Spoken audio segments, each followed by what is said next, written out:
Thank you for coming. My name is Hung Lee, Director of Library, and it's my pleasure to introduce to you my colleague Steve Thompson for his first Tuesday lecture. Steve Thompson works in the library for the past 17 years. And also he has been the college archivist for as long as I can remember. And his understanding of Rock Valley College history through his preparing the exhibits. We have done a lot of exhibits about the college history, and he's working with archive, and he's conducting of interviews.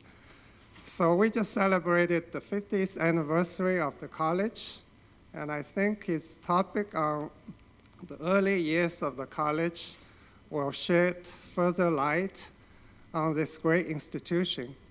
So please join me to welcome Steve Thompson.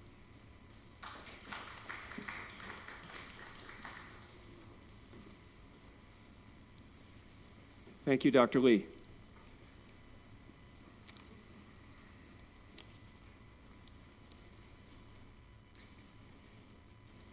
In approaching this lecture, I wanted to look more closely at Rock Valley College than would be the case if I was simply to chronicle the development of the college over the past 50 years.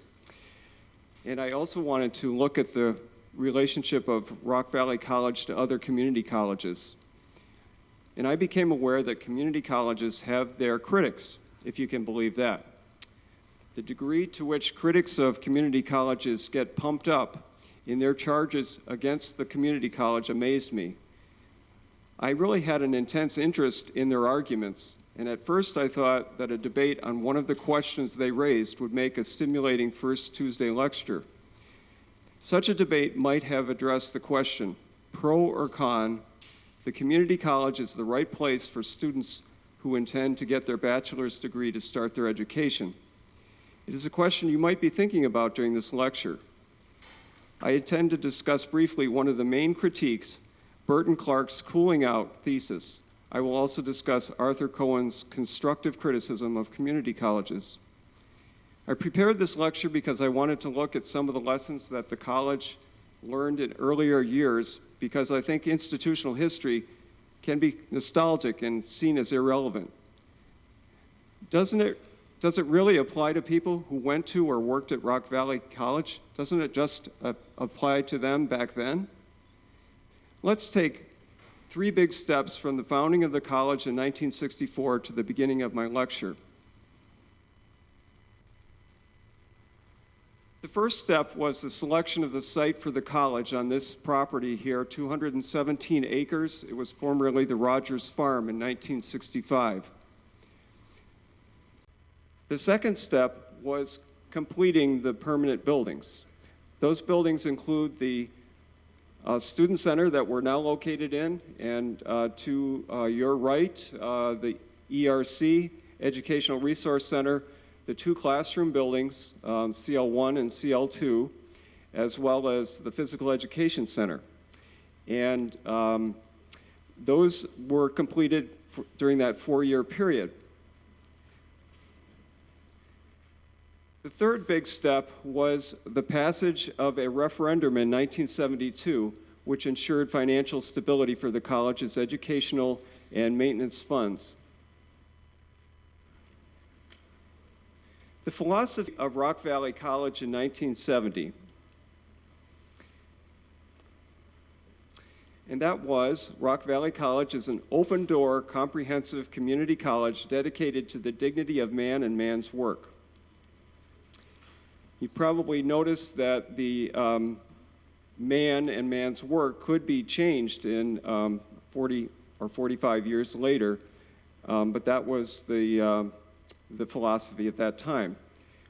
One of the most significant elements of the philosophy is being an open-door institution. Above all else, being open door meant that the college accepted everyone who had a high school diploma or GED, and they could take college-level classes here. There were 7 areas that were meant to implement the philosophy.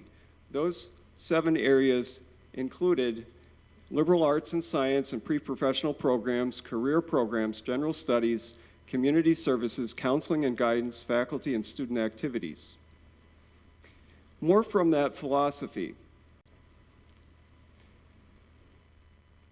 The comprehensive community college recognizes that the needs of the people it serves are diverse, that people have abilities, interests, and aspirations which differ.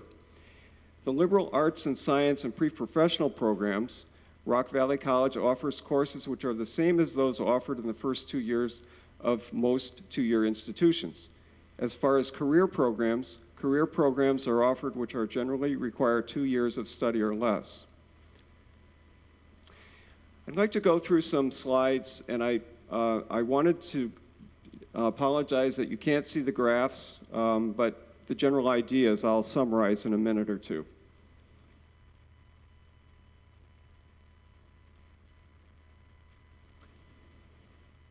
And I'm a little ahead of myself, I apologize for that. This is slides that relates to our becoming a comprehensive community college. And they do relate to the 7 ways of implementation. The first was that we took responsibility for the adult programs, and that component was the GED and adult basic education in '71. The college took responsibility for apprenticeship training. And further, the college reached out with community and continuing education classes and programs in the 1970s. The reason that that's a significant part is that it was those that defined us as a comprehensive community college. And I promised in the description that I would look at generations of community colleges. So the next slide deals a little bit about what might be known as the community college history. Generation 1 took place from 1900 to 1930. You may be aware that in Illinois, the oldest community college in the country is at Joliet Junior College. It was established in 1901. In some other examples in Illinois include the city colleges of Chicago in 1911, Morton College in 1924. What is the primary reason that this is significant in the history of the community college is that it was an extension of the high school. So that earliest part was an extension of high school. Looking at Generation 2 is known as the junior college, and these are according to two writers, William Deegan and Dale Tillery, from their book Renewing the American Community College. Generation 2 is the junior college, which would describe the period from 1930 to 1950. Examples include Elgin Community College and Black Hawk Community College. Generation 3, you'll notice in red, is the one that describes Rock Valley. From 1950 to 1970, Rock Valley was established in 1964. The reason that this is Generation 3 primarily is that no longer are we an extension of the high school district, but Illinois legislated that there be separate districts for public community colleges. Other community colleges that share the same time period include McHenry County College and Spoon River in Illinois. Finally, Generation 4, which is really the comprehensive community college, which you saw earlier in the philosophy, is that states are allocating resources to public community colleges. Most significantly in the news today is that the states are not allocating resources to public community colleges. If you understand the dilemma that Illinois is in, and Governor Rauner and the legislature, having failed to pass a budget, they're not allocating resources to public community colleges. At least that's the fear, that they won't be during this current legislative term. So that's the generations of community colleges. It gives you a little bit of history related to our establishment. As I began further, I looked at the career paths that existed in the 1970s.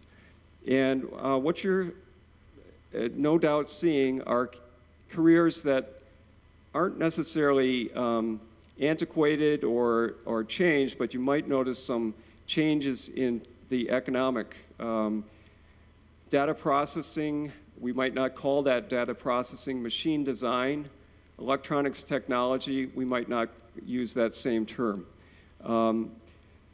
So looking at that, in 1974, the chief areas included general business with 21% of those enrolled in careers, and then it had other distributions of people enrolled in various areas. As I said, we had a lot of career areas in those periods of time.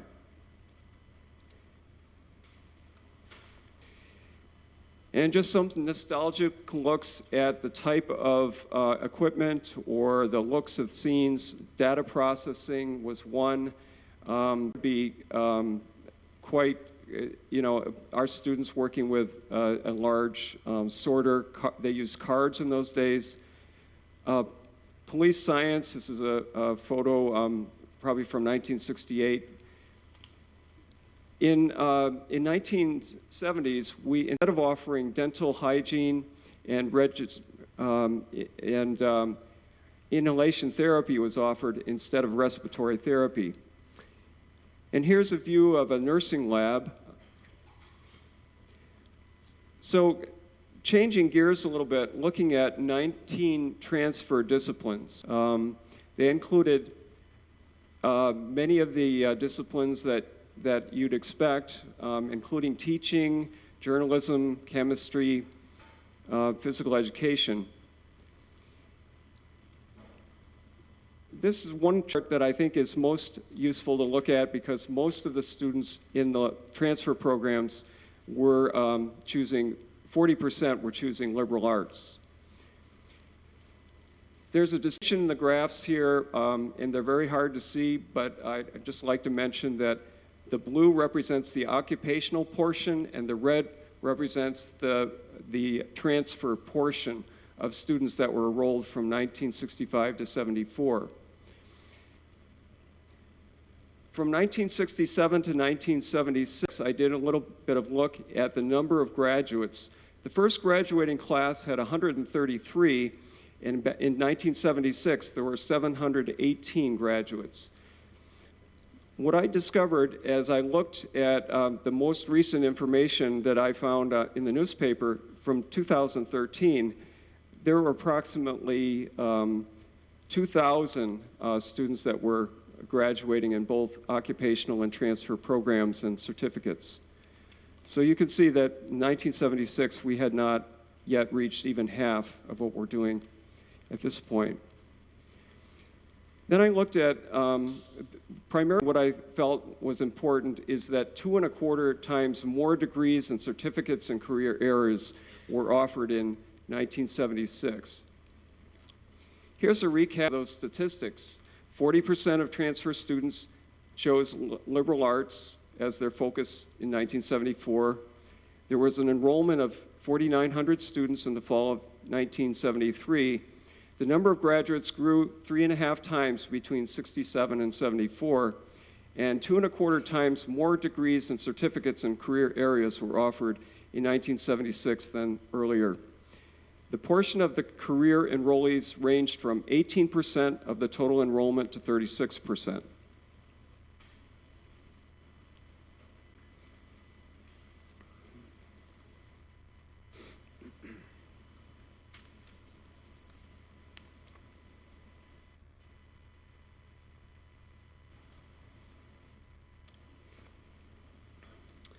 Ron Schultz worked as Community Service Assistant, Apprenticeship Programs Coordinator, and Dean of Career Programs at Stenstrom Center, and he retired last year with more than 30 years at the college. He currently teaches film history in our mass communications area. I interviewed him about a year ago, and here is part of our conversation.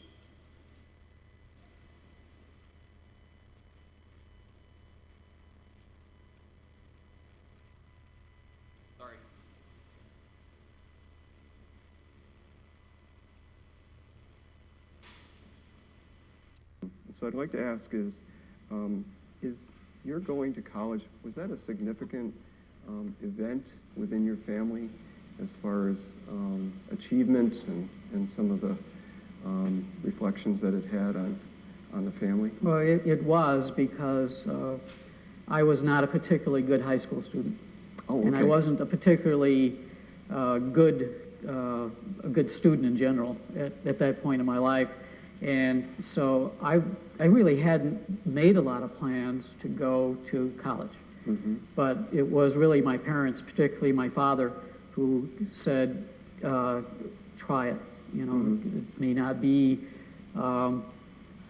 may not be what you want, but we think it's important that you give it a good try. And, so that would have been in the mid-'70s? This would have been fall of 1970. Okay, all right. And as it turned out, Rock Valley was such a change from high school. Mm-hmm. There was it was the first time I realized as a student that I had control of my destiny, that whatever I put into it, I got back out, and that I began to see some success as a student. Mm-hmm. And that's something that I never found in high school. Mm. So it was, it made learning much more important to me. And then that inspired me to go to SIU. I will say that there was a counselor at Rock Valley, Les Ross, okay. who was a graduate of SIU, and actually that's where the audio ends there. And so what I looked at next was, and I guess what is remarkable about Ron Schultz, you didn't hear the first question that I asked him because of the inaudible part of the audio. But the question that he responded to was it a significant part of your family that you were going to college? And he replied, yes, it was. I was the first in my family to go to college.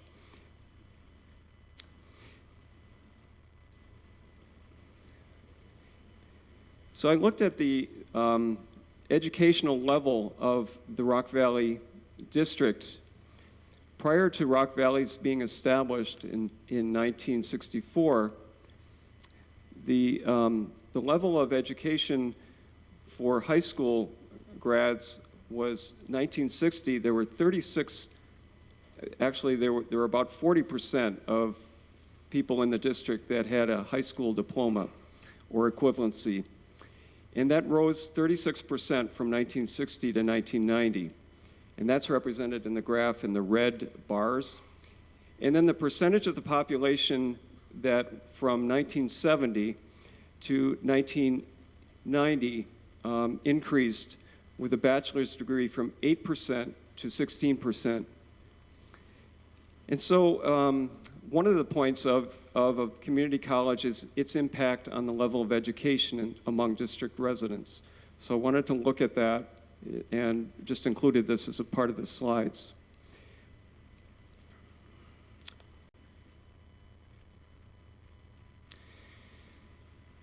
So now that you've absorbed some of the data that I gave you, a question might arise in your mind. How about the report card on Rock Valley on their 10th anniversary in 1974? Were they a success? So what were some of Rock Valley College's objectives? And you'll see that there's 6 listed here, but I wanted to really focus on number 6. And that one is to provide courses in such fields as English and mathematics to help students remove deficiencies before beginning college work. Last year, the North Central Association was on campus, and we received an accreditation approval.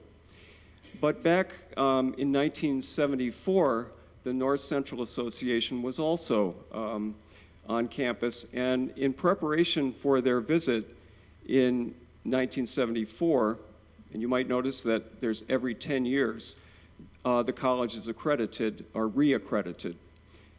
One of the parts of their report looked at the grades of the students.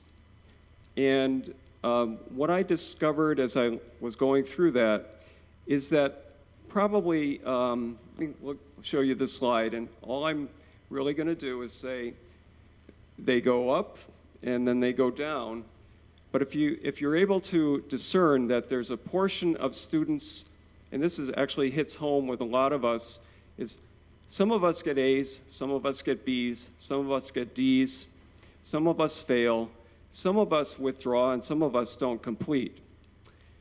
Back in 1971 and 72, when they looked at the numbers of students that either failed, received incompletes, or withdrew, what you'd find is that that portion, and it's on the far tail on the right side, that included approximately 20% of students in 1971 and 72 who were enrolled in credit courses, but they did not receive credit because of failing grades, incompletes, or withdrawal from courses. When the NCA report was done, they really didn't seem to be too concerned about that as far as what I could pick up on the report. But there also was some information in that report that included their follow-up studies of students, and they looked at the students who had transferred to four-year institutions. And this is really a standard statement that I've heard in my 18 years over the course of time. In general, Rock Valley College transfers to four-year institutions do as well academically or better than their four-year native students.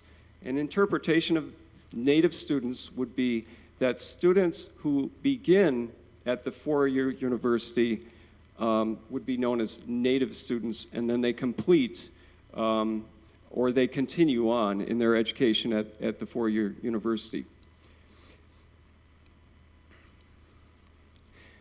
In that same report, the follow-up studies, they looked at career licensing. And I have to tell you that this is probably the beginning of a change in the culture of the college. The college looked at state licensing exam results of nursing students. The results indicated that students scored below state and national mean scores, and that they were improving. They also looked at dental assisting students who were in a one-year program, and they saw that those students scored above the norm on tests.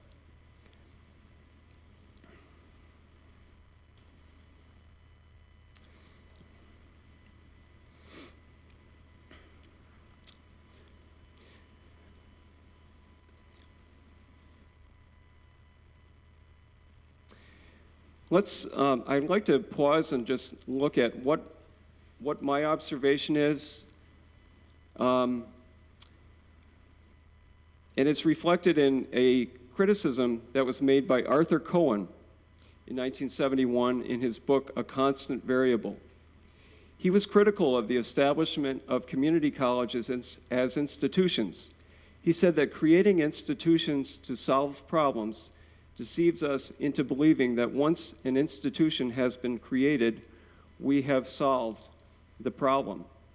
He observed that the creation of the community college as an institution deceived people into believing that the problem of educating citizens beyond high school was solved because a community college was accessible to all. He wrote, "The community colleges thrive on this illusion. Their success is marked by their providing opportunity for education. They are not called to account, nor do they hold themselves accountable for the learning achieved by their students. They allow all people to attend. Perhaps that is all they really ever promised."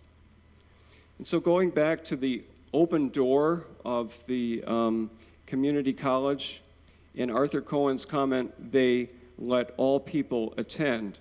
Perhaps that's all they really ever promised.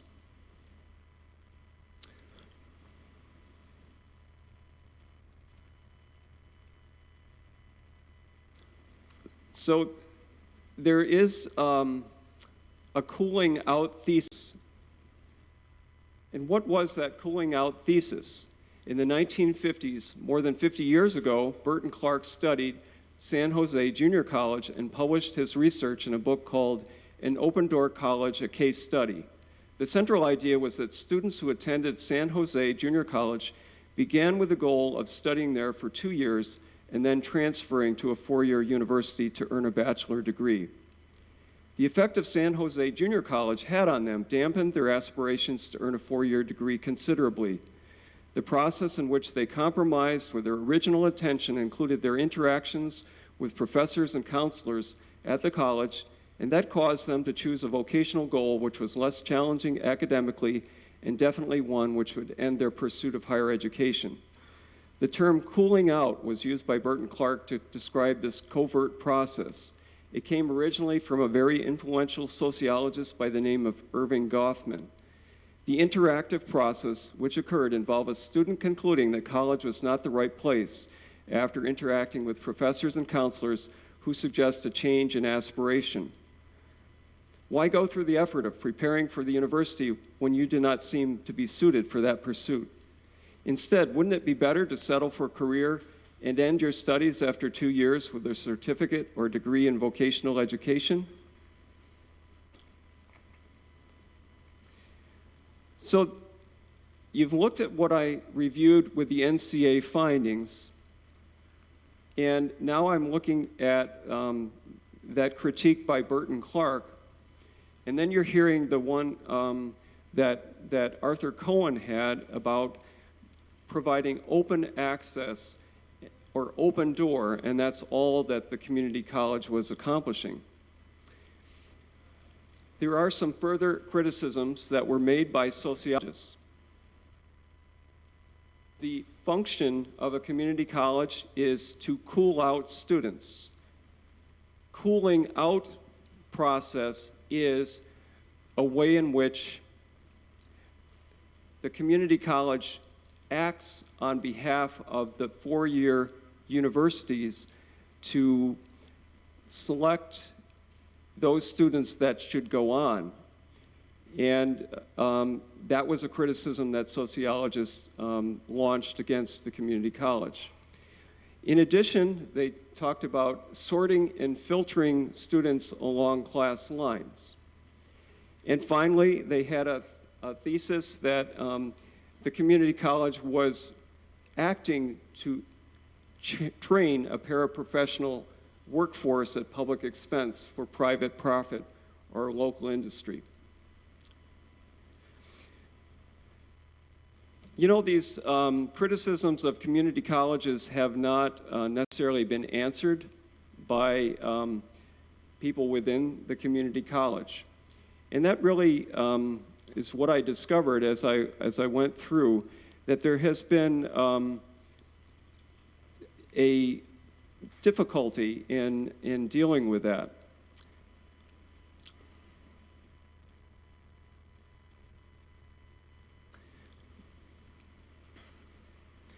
What I'd like to do is actually talk to you a bit more about the process by which I tried to answer the question, why have these criticisms prevailed for so many years?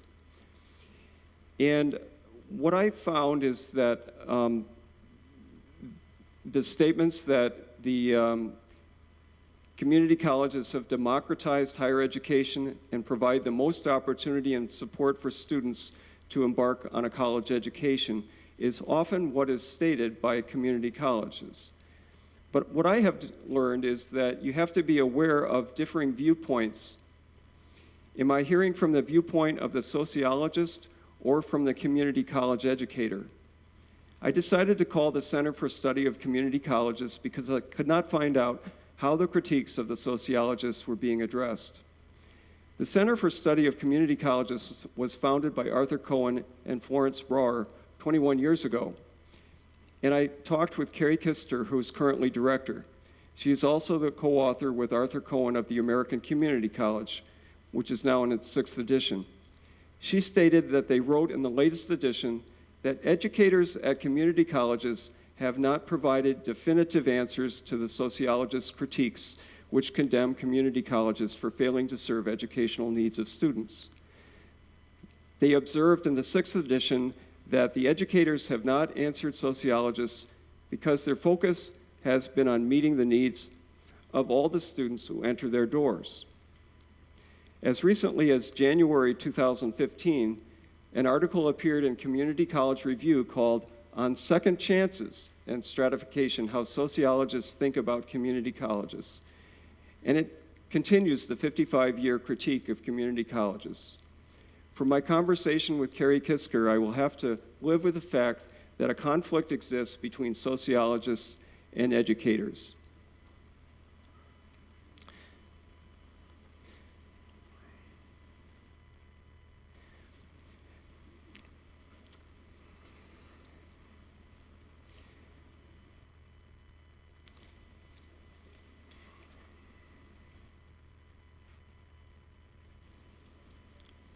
Excuse me, I believe I've got one thing out of order here. Page 4, there it is.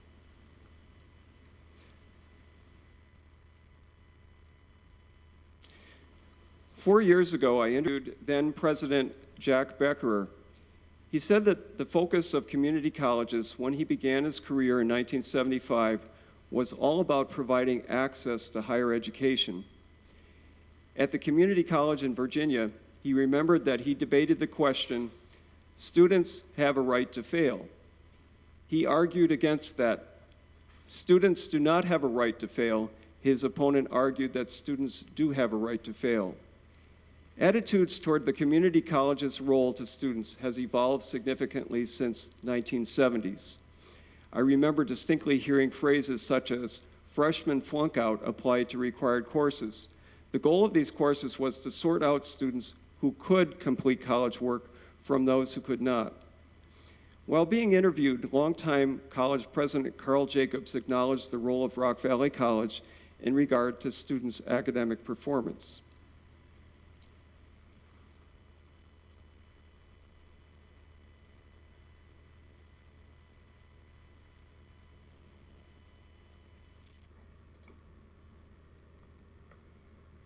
Right, you don't want to bring people in to be failures. I mean, that's Stupidest a terrible, philosophy. terrible situation. But you know, Eileen, there are people in this institution, the last couple institutions I was in, who said, everybody has a right to fail, and we changed that. We said, no, people don't have a right to fail. They have a right to succeed. They have a right to succeed, and we have a responsibility of helping them succeed wherever those... right to fail is the dumbest thing I ever heard in my life. I mean, you don't have to have a right to fail. You can do that on your own without any help. You know, one of you... You probably don't know the personality of Dr. Jacobs, but I was told that when I interpreted that interview that he was very, very dynamic in his statement about students don't have a right to fail. That's the dumbest idea I've ever heard in my life. And if you knew him, you'd know there was a lot of force behind that statement. So what you might be wondering about is, what are the lessons that the college learned? Because I thought there would be some lessons that in this process that I would learn, one of which is that debate is a significant one about a student's choice of which institution that they would begin at and whether they feel that Rock Valley is the right choice for them or whether they would start at a different level of a four-year institution. But the lessons that I learned is that open access in 1974 was leading to students, at least 20% of them, not earning any college credit at all. And why was that? Everybody would probably in this room would say they were assessed when they applied for the college admission. After they were accepted, they had to take some assessment tests. So the lesson learned in 1974 was that it was not possible to expect students to take courses without mandatory testing and then placement in the English or math classes.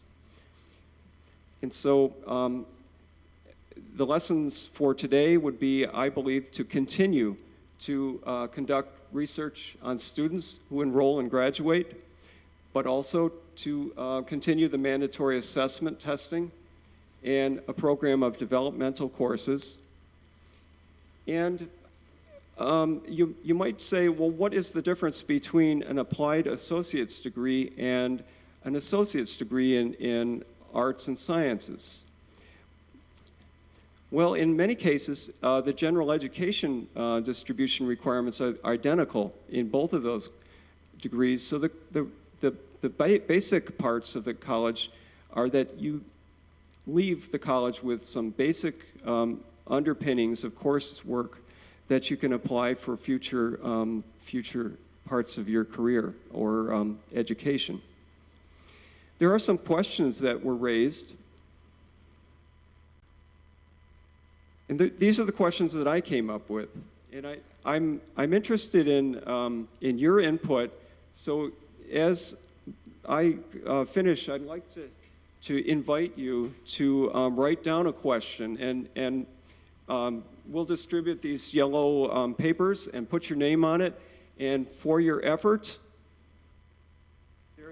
there's a 50th anniversary travel mug that will be yours if we select you from our group of questioners.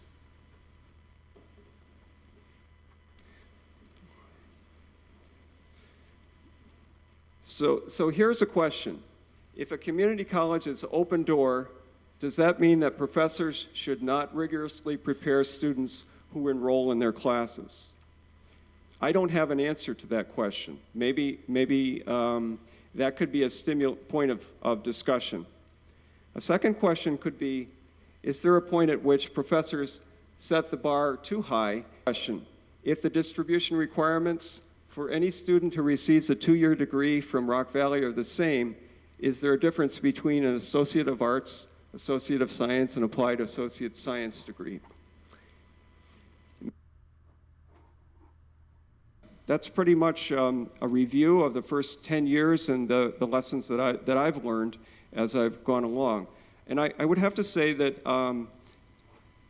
I am not as adamant as some of the criticism that I conveyed in the presentation today. But many times it does challenge community colleges to justify ways in which they are meeting the needs of students. So questions? And if you've had a chance to do that, that would be great if you have some questions.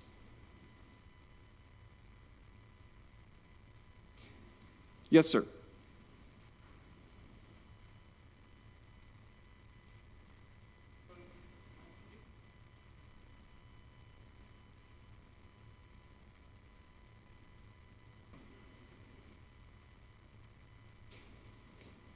I'm going to repeat the question as I heard it. Given the current state budget crisis, what is the impact that it would have on RVC? There's a man in an office over there, close to the barn. It's in the president's office. He might be able to answer that question. I read just this morning in the Register-Star on the editorial page that he has quite a job in the next 2 weeks because of $28 million, which I mentioned, was part of the state of Illinois' commitment to community college was sharing apportionment. I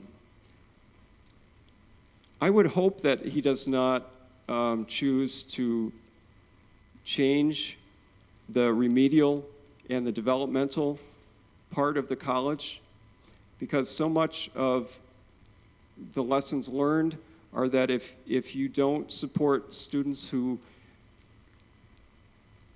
come to the college without all of the academic preparation you're going to lose a significant portion of the effectiveness of an open access college.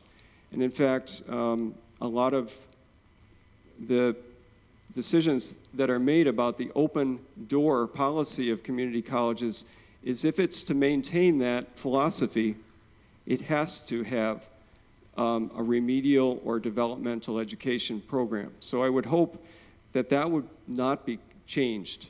You know, that's one thing that I could say, but I don't know what kinds of implications it has. I would imagine that it changes the picture quite a bit, though, from our earliest establishment in the last 50 years. Yes?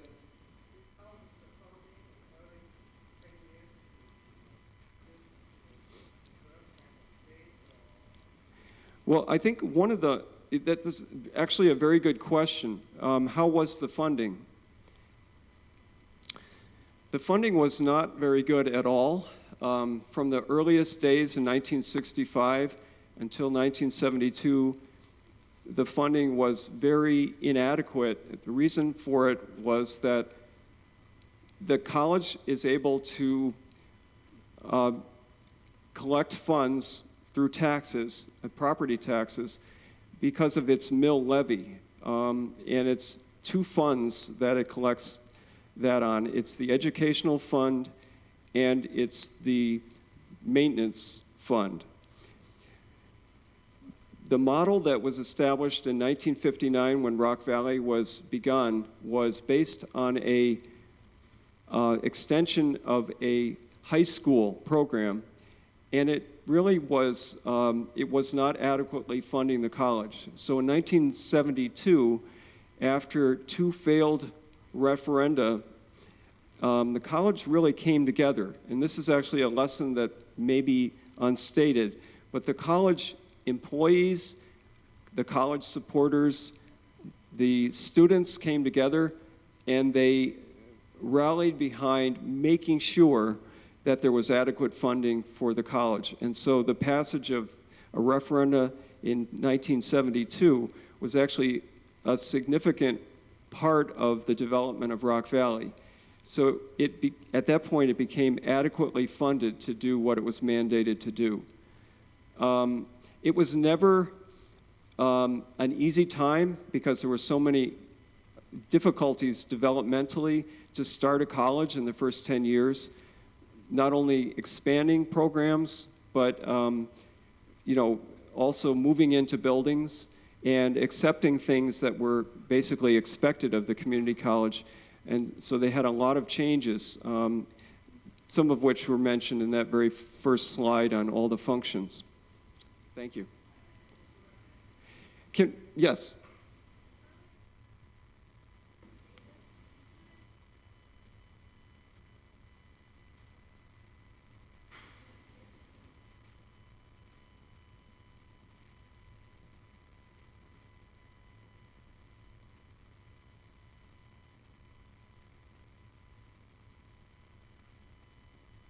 The question was as a native student, meaning a student who was starting at a four-year institution, right? Okay. Would they be in a better position if they had started at a community college? I think that is a true statement, that they would be in a better position had they started at a community college. There's some reason to believe that there was something about the education at a community college that gave students better ability to complete. One of the questions that is not answered when you ask about the native student is how many students who start at community colleges actually transfer and do complete their four-year degree. If you wanted to know about some of the politicians and their concerns, it's definitely, they are very concerned that when a student begins and receives maybe financial aid, that they complete. So there is some belief that if you start at a community college, you might not actually transfer to the 4-year. And they showed statistically that sometimes students, for many reasons, do not transfer and complete their 4-year degree. And I think I would say that many times it relates to their life situation. They may not be able to move.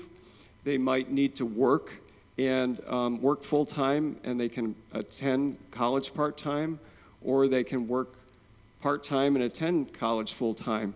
But some of those factors mean that they might not be geographically mobile in order to go to the 4-year college. But more and more so, you know, there are programs in our district, including, I would have to say, the partnership that we've developed with NIU for the engineering programs, and, you know, Rockford University certainly, and then we have Judson and other partnerships with 4-year institutions. So it isn't quite the same as it might have been, but not every student who would start at the college would follow that direct path to complete their education at the 4-year university. So did I answer your question? Okay, thanks.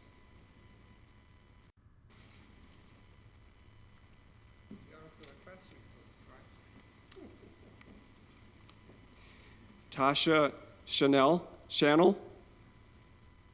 Tasha, here you go. You're the winner.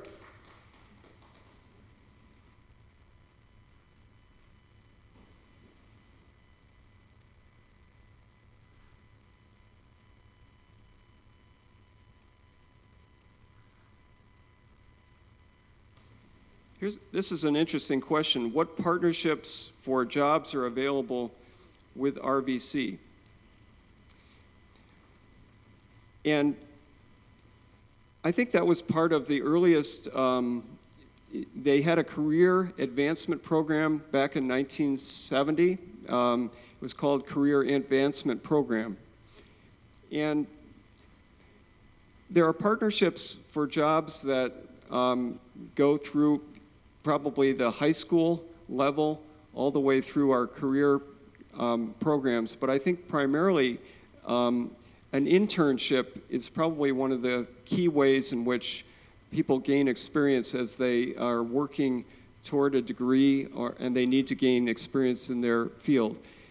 And I don't say that as an expert, but I think that an internship is probably the way in which an employer would partner with a college and probably with a professor. Another way, interestingly enough, is through a program called the, I actually don't know the name of it, but it's being organized with Sharon Cooper and in the business area, and Stacy McKiskey doing that, where they actually look at ways in which students can partner with a organization or a faculty member or that actually has a need for a student to gain experience. And it's developed as a competency-based education model. And you gain competency by completing those experiences and partner, and you actually gain academic credit for doing that. So, and I would say Stacy would probably be very enthusiastic if she knew that I had mentioned it, but sort of disappointed because I don't know the exact term for that. But thank you, Tasha, and congratulations to you. Okay, well, that's our lecture, and I appreciate your attention and time.